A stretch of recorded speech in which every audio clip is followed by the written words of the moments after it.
سلام علیکم، حالتون چطوره؟ امیدوارم هر جا که هستین خوب باشین.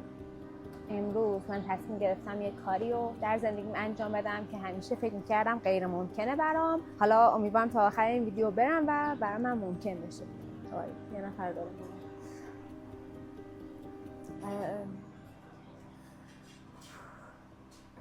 چیزی که تقریبا برای من غیر ممکنه انجام دادنش اینه که من بخوام توی یه محیط عمومی بشینم و در مورد یه مسئله‌ای صحبت بکنم، دوربین رو اینطوری بذارم جلو و یه سری آدم هم اونور نشسته باشن و بخوان منو نگاه بکنن. فوق‌العاده حس ترس و اضطراب بهم دست میده. ولی امروز اومدم توی مکان عمومی، یه کافی شاپ. این ویدیو رو میخوام ضبط بکنم در رابطه با خجالت و ترس از قرار گرفتن در فضای عمومی و صحبت کردن و حتی فیلم گرفتن در فضای عمومی و چیزای این مدلی. امیدوارم که تا تهش بتونم پیش برم. واقعا خیلی برام سخته. قلبم الان همینطوری داره میزنه، حداقل با هارت ریت 110 تا. کاریه که واقعا تصمیم گرفتم انجامش بدم. من میتونم. میدونم که شاید خیلیاتون این حس رو مثل من دارید تجربه میکنید. تا آخر این ویدیو با من باشید به خاطر اینکه قراره مسائل روانشناختی این داستان اضطراب عمومی رو با هم دیگه بررسی بکنیم. یه سری راهکارها هم در رابطه باهاش بگیم. پیش بریم به اینکه این داستان رو بالاخره برای خودمون یک مقدار هم که شده حل بکنیم. قبل از اینکه بریم سراغ اصل داستان، اگه چنلم سابسکرایب نکردین لطفاً سابسکرایب بکنید و اون زنگوله کنارش رو هم فعال بکنید تا ویدیوهای بعدی رو از دست ندید.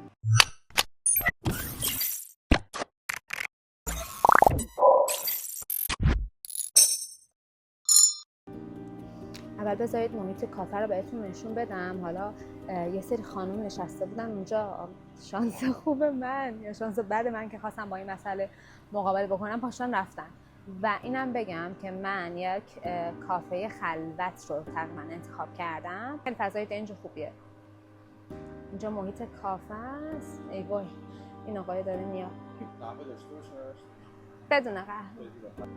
خب این محیط کافه است. خواستم بهتون نشون بدم. تقریبا هیچ کسی نیست خدا رو شکر.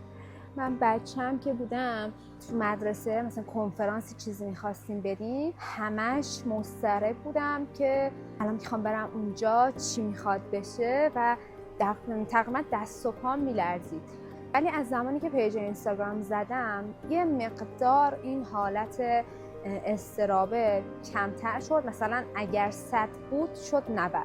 اگه بخوایم دیدگاه هایی که در رابطه با این مسئله هستش رو روانشناسی رو بررسی بکنیم، من روانشناس نیستم ولی رفتم در رابطه با این اضطراب و این ترس خوندم و یه سری ریشه یابی های جالبی بود باهاتون در میون میذارم. شاید شما هم واقعا این ریشه ها رو در خودتون ببینید. یکی از این ریشه های اصلی برای این داستان ترس از قضاوت و ترس از ارزیابیه. ذهن ما به طور طبیعی دوست داره وقتی توی یه گروهی داره قرار میگیره توی اون گروه پذیرفته بشه و قضاوت نشه. و این ناخودآگاه یک ترسی رو داخل ما فعال میکنه که نکنه کار اشتباهی بکنم، نکنه حرف اشتباهی بزنم که مورد قضاوت نادرست بقیه قرار بگیرم. این ترس از قضاوت در واقع یک مکانیزم دفاعی بوده که قبلا برای بقا توی انسان‌های اولیه استفاده می‌شده، ولی الان به نظرم این داستان بیشتر داره جلوی رشد و پیشرفت و تکاملمون رو میگیره. این ترس از قضاوت شدنه. دلیل دیگهش واقعا میشه گفت کمالگراییه. حالا مخصوصا برای خود من این داستان خیلی بولدتره، خاطر اینکه میخوای همه چی خوب باشه، همیشه در پرفکت ترین حالت ممکن باشه. برای همین همش نگرانی که نکنه اشتباه بکنم، نکنه اینجاش مثلا خوب نباشه و من به اون سطح از کمالم نرسم. این کمالگرایی خودش به نظر من اضطراب ایجاد میکنه، چون یه توقعات غیر منطقی برای ما به وجود میاره. توقعاتی که در واقع واقعا شاید نتونیم از پسش برمیایم ولی همش تو ذهنمون هستش که ما به اون سطح برسیم. عامل مهم بعدی که به نظرم یه نقش مهم هم داره تو این اضطراب اجتماعی میشه گفتش عدم تجربه و ناآشنایی با یه سری موارد هستش. وقتی که ما از محیط امنمون میخوایم بیایم بیرون، حالت استرسی در رابطه با اون کار جدید داریم، حالا خواه نخواه هر کاری باشه، به خاطر اینکه اون کار رو انجام ندادیم، از خطراتش و شرایطش آگاه نیستیم، برای همین ناخودآگاه نسبت به اون کاره استرس داریم. برای همین هر چی به نظر من بیشتر اون کار رو انجام بدیم، استرس ما میزانش کمتر میشه. مثل رانندگی دیگه، شما رانندگی اون اوایلش خیلی ترس داری که انجامش بدی که نکنه مثلا بزنی به کسی. هر چقدر میگذره شما با رانندگی آشناتر میشی، بیشتر دستت میاد و برای همین راحت تر با رانندگی کنار میای، ترست کمتر میشه متعاقبا.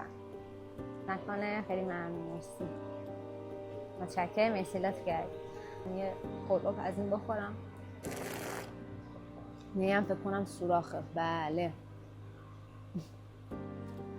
شکسته است نیم. ولش کن.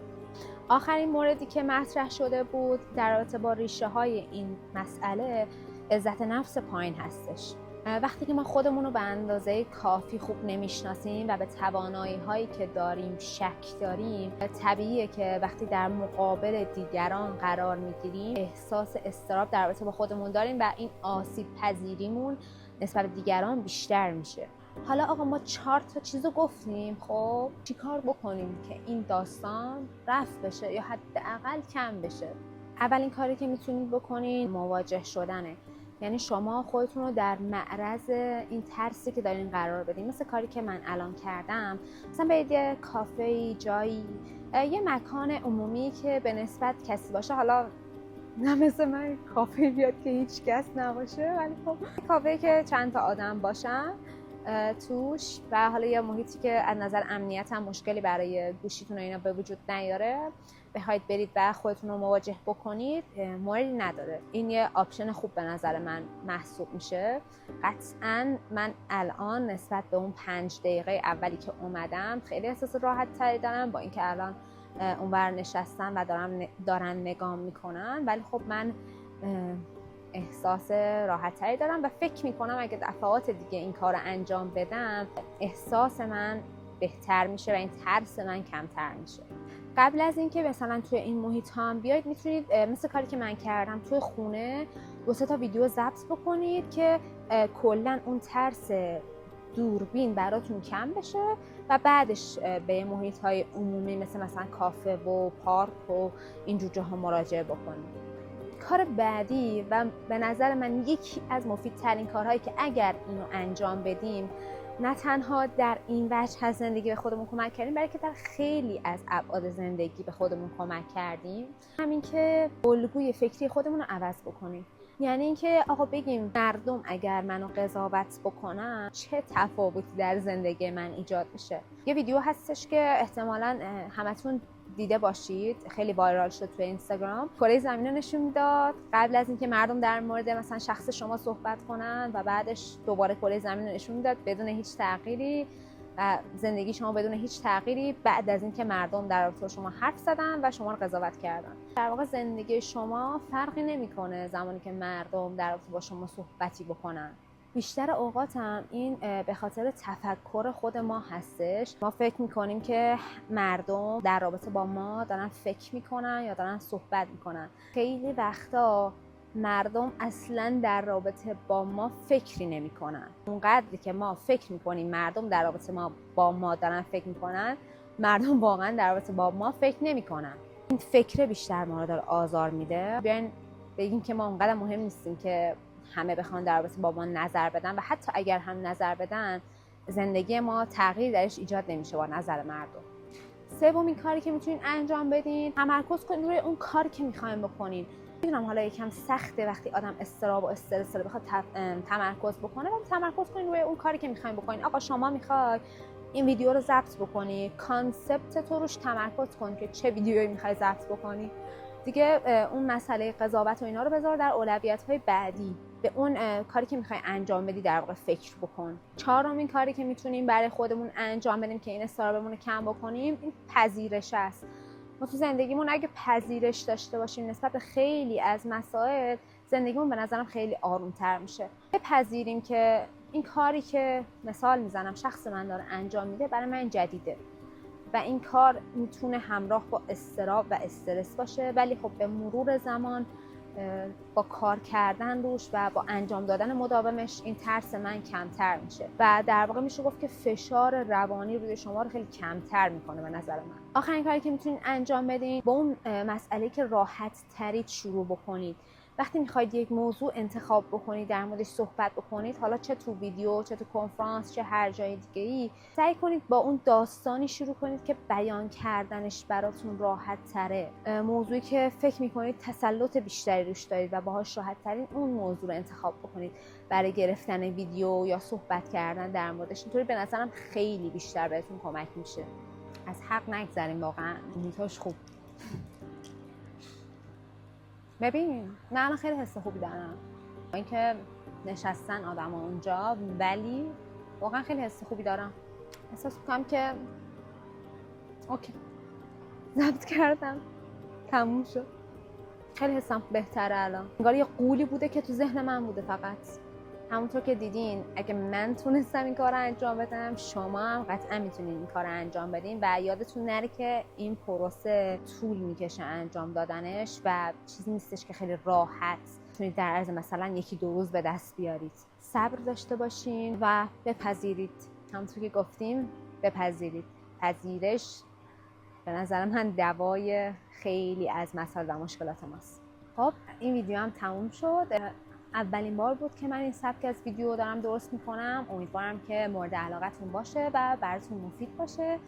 لطفاً ویدیو رو لایک بکنید و حتما نظراتتون رو توی کامنت ها برای من بنویسین که آیا همچین چیزی رو شما هم تجربه میکنید یا نه.